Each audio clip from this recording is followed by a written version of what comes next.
life is affected by the seasons of the year. In the summertime, I'm looking for watermelon and sweet corn.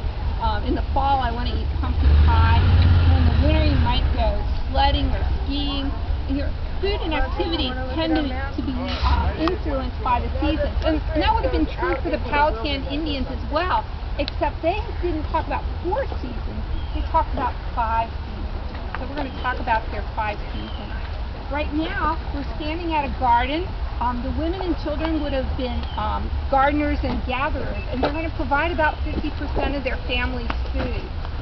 And so we've got 3 things growing together, and that's what the Powhatan Indians would have done. They're C, B, S.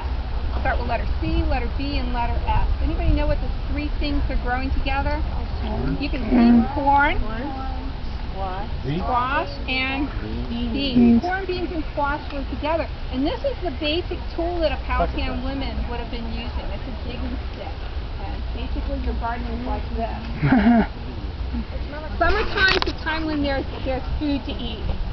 In the spring was the time to go fishing, and so you would have been, especially that late springtime, fishing's good here. They harvested a lot of fish, probably dried it to preserve it, so you've been eating that. The summertime, corn, beans, and squash, the berries are ripe. There's just lots of good things to eat. Probably they have more to eat in the summertime than any other time of the year.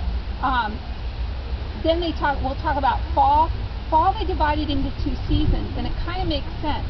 There's the time of the harvest time, the earing of the corn, which is early fall, maybe September. And then there's the time of the falling leaves, which around here is usually late October.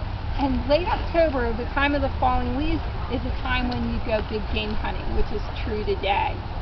Any questions about their gardening before we take a look at a deer hive?